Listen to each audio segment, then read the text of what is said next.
Well, it's good to be back with you again for another day of Bible study as we are continuing on our journey looking into the Enneagram personality test. All of this brought to you courtesy of Christ Table. Excuse me. You can find out more about Christ Table by visiting that website right there, www.christtable.today. There you're going to find out more information about who we are, what we do. We'd love for you to sign up for the email list. And please, if you find these Bible studies helpful, would you become a regular donor? We have gifts that we send in the mail of spiritual formation resources. And I've got another one coming out here in just a couple of weeks, coming to the homes of everybody who gives just as a gift to you from us in order to help you on your spiritual journey. And if deconstruction is a word that you are interested in, then this box is going to be for you as we kind of take a look into deconstruction and reconstruction.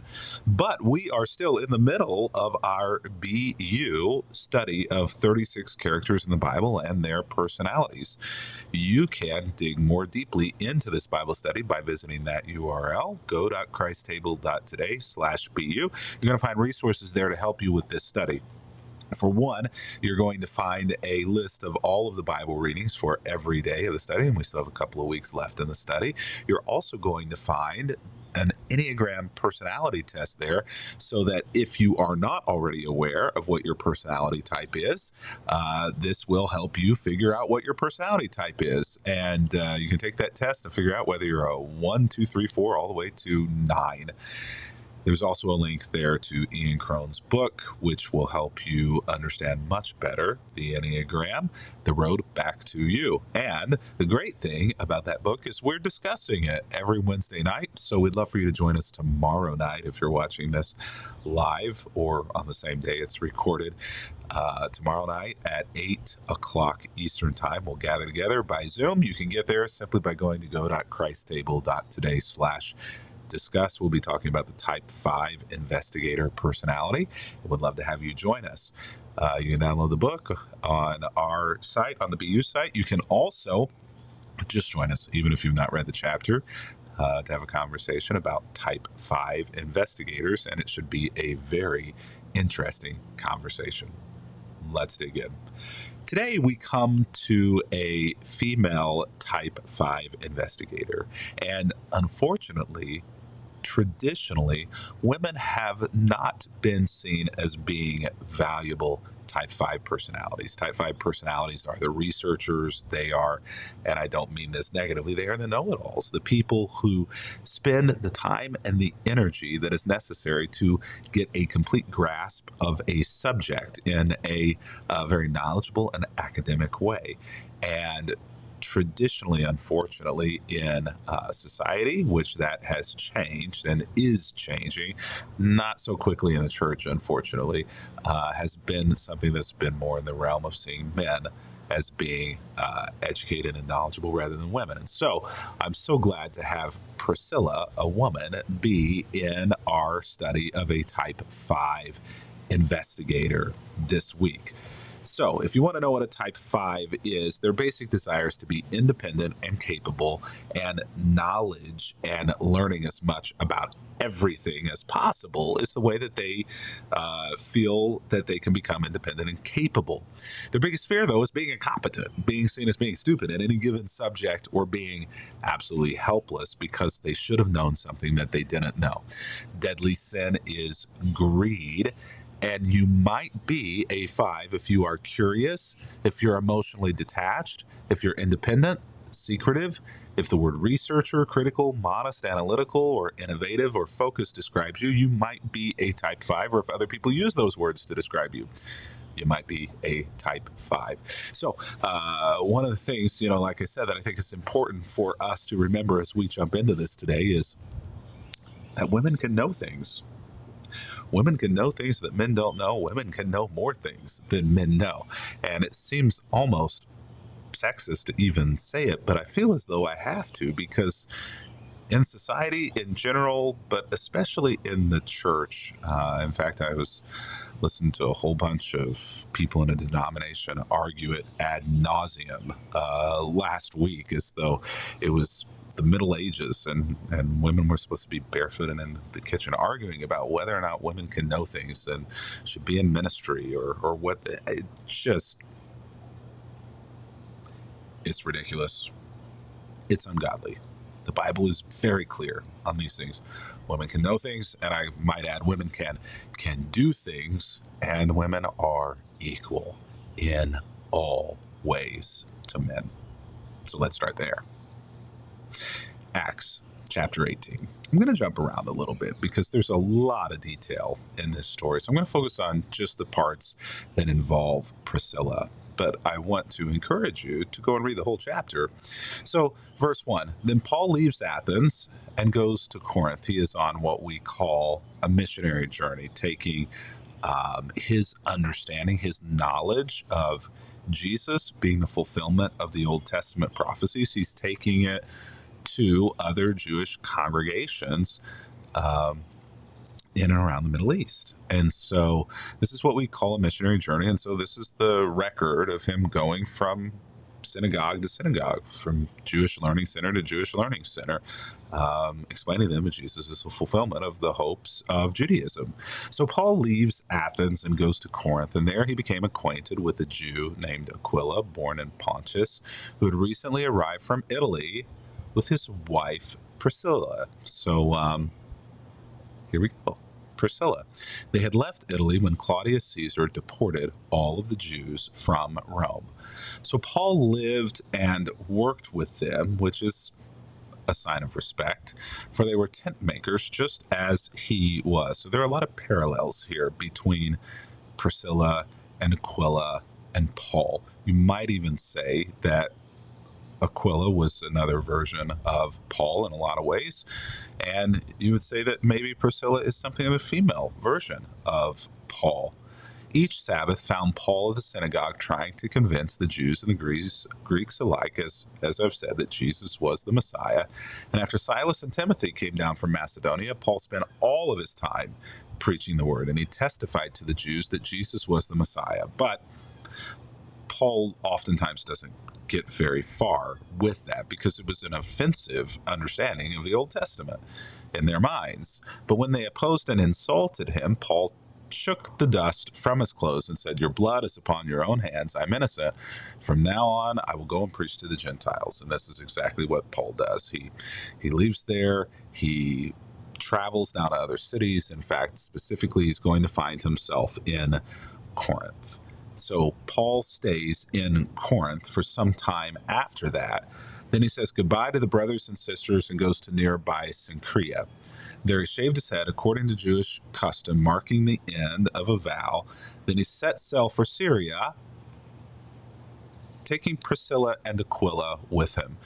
What we know from the journey records of Paul in the book of Acts is that traveling with Paul meant that you had Paul's stamp of approval. We have this whole dramatic explanation of the parting of ways of Paul and several members of his company at one point because of a disagreement with John Mark.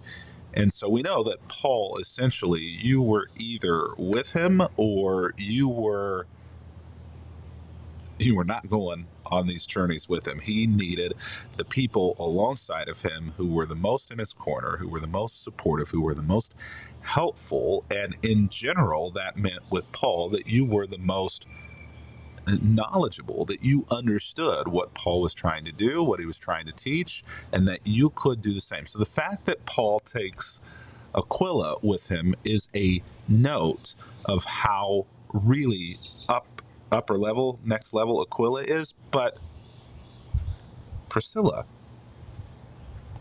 that's the one that Paul is seen traveling with her, that she is a part of his ministry team, really flies in the face of this caricature of Paul as being anti-woman, this caricature of Paul as being negative to women in leadership, even in the role of pastor. It just simply is not wholesale true.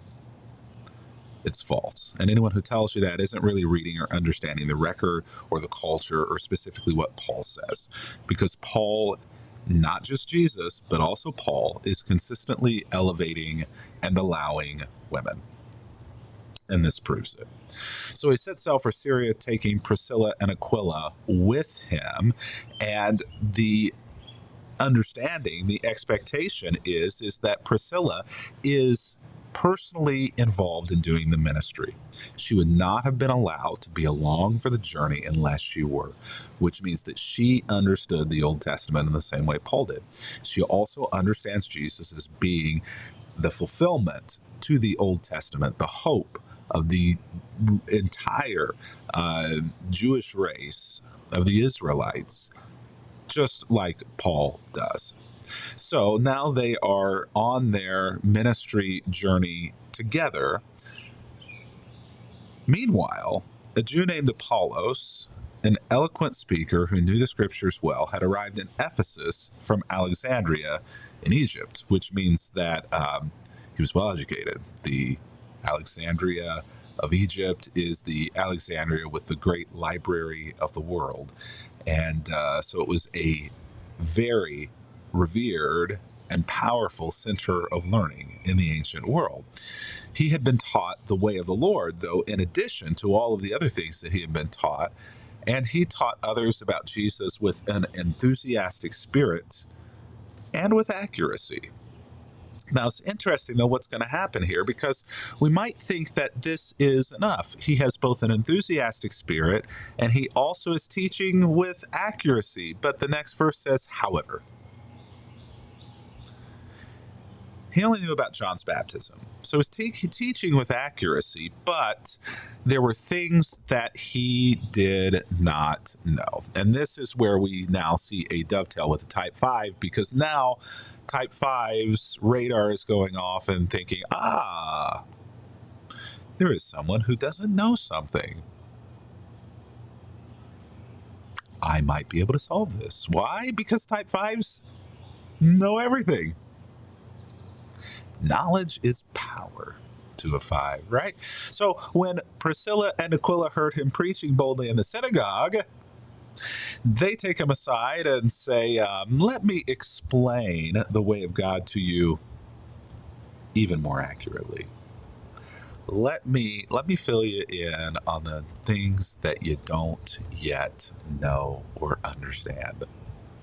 I love this. Back in the early days of the 80s and I think the 90s, you might have seen these little public service announcements, these little PSAs as they're called on television. I think it was NBC, but the more you know.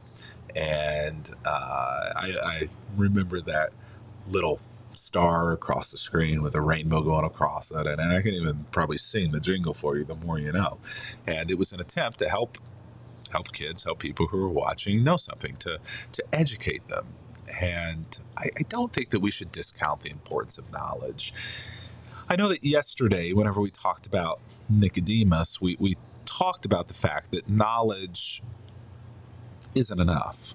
There needs to be experience. We can't just live in the mind. We also have to holistically, as spiritual people, live in the heart and the soul.